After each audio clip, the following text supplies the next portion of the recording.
Salut la machine, j'espère que tu es au top.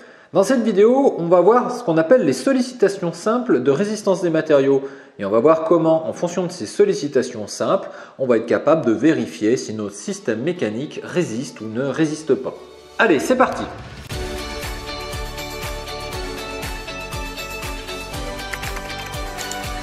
On va distinguer 4 cas de sollicitations simples: la traction-compression, le cisaillement, la flexion et la torsion. Alors on va essayer de comprendre quand est-ce qu'ils arrivent.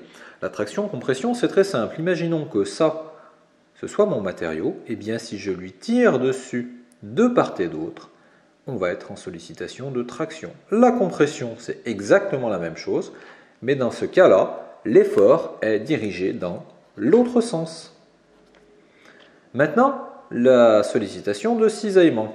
Si ça c'est l'axe longitudinal, le long de ma poutre, eh bien le cisaillement, lui, ça va être des efforts qui vont être d'un point de vue transversaux par rapport à ma poutre, mon élément sollicité. Et si je prends ces deux efforts qui sont très proches, infiniment proches, la distance qu'il y a entre les deux est très très faible, eh bien la pièce va avoir tendance à se cisailler, se couper en deux, comme sous l'effet d'un ciseau par exemple, qui prendrait une feuille de papier à cet endroit-là. C'est ce qu'on appelle la sollicitation de cisaillement. La sollicitation de flexion, elle, est un petit peu particulière. Si je prends l'axe longitudinal de ma poutre, qui est celui-là, si je lui applique un effort ou un moment, par exemple, de flexion à l'extrémité de la poutre dans cette direction-là, eh bien la poutre va avoir tendance à descendre comme ceci. L'axe longitudinal va être comme ce que je viens de représenter ici en noir. C'est ce qu'on appelle une sollicitation de flexion. Et enfin, la sollicitation de torsion, pareil, si je trace l'axe longitudinal de ma poutre, ça va être un moment qui a tendance à faire tourner la poutre selon un axe transversal par rapport à l'axe longitudinal. Donc la rotation, elle, se produit par contre selon l'axe longitudinal de la poutre. C'est-à-dire que la poutre, si je la représente en vue de dessus avant torsion, si je dessine une génératrice comme ceci, si je dessine sur une ligne par exemple sur mon cylindre avant torsion, et ensuite si j'applique la torsion, et bien cette ligne là va venir se dévier, se tordre dans le sens de rotation de la torsion. Alors du point de vue du matériau, qu'est-ce qui va se passer? Imaginons par exemple j'ai la poutre ici, je zoome sur une petite quantité de matière, on appelle ça une particule élémentaire en mécanique. Cette petite particule ici, je vais la faire un petit cube qui représente mon matériau. Et qu'est-ce qui va se passer? Quand je vais solliciter ma poutre de base, elle va se mettre à se déformer. Et ces petits cubes qui sont infiniment petits et superposés les uns aux autres vont avoir tendance soit à glisser, soit à se comprimer ou s'étirer. S'ils glissent ici, par exemple, par rapport au cube adjacent, mettons qu'ici il y a une contrainte qui le fasse glisser par rapport à ses congénères, qui auraient au-dessus et au-dessous pour représenter ma poutre, on appelle ça une contrainte de cisaillement que l'on va noter tau. Et les contraintes de cisaillement peuvent apparaître sur les 6 faces de mon cube. On va voir une autre nature des sollicitations qui va être une sollicitation, elle, de contrainte normale. La contrainte normale, elle, se note sigma. Mettons que j'ai des efforts ici, des contraintes qui vont s'appliquer de part et d'autre ici pour comprimer entre la face arrière et la face avant de mon cube. Je vais noter cette contrainte normale sigma. Sigma, c'est donc de la contrainte normale. Et tau, c'est donc de la contrainte de cisaillement.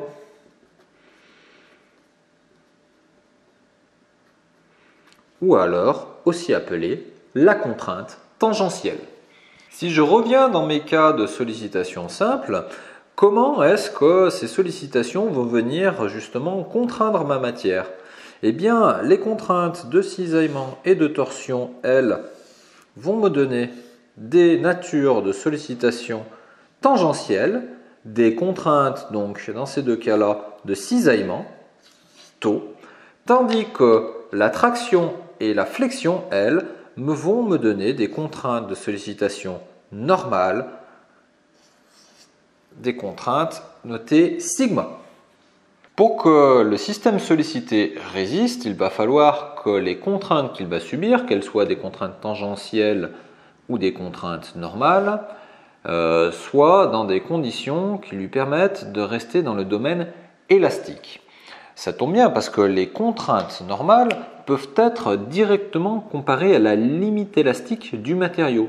Il va falloir que la contrainte normale calculée par les formules que l'on verra plus tard soit inférieure ou égale à la limite élastique du matériau, RE.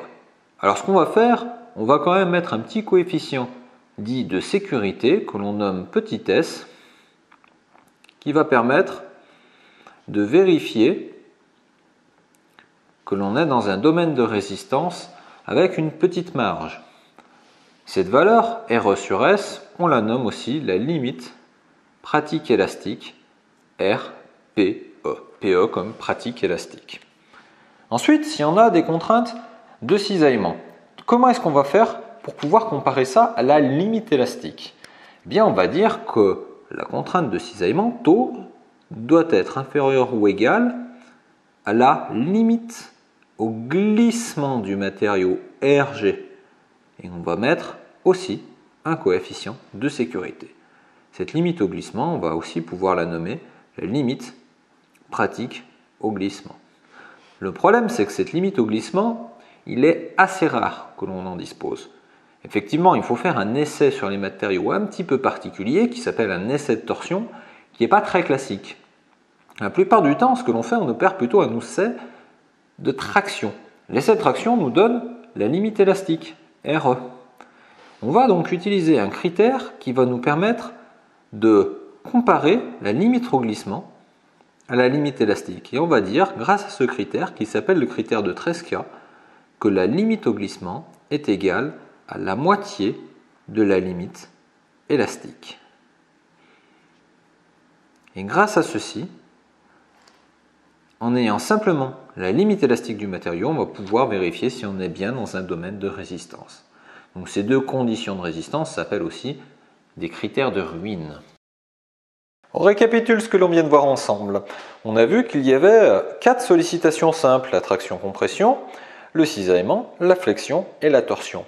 Et qu'on pouvait les ranger en fonction de la nature des sollicitations qu'il y allait avoir dans la matière.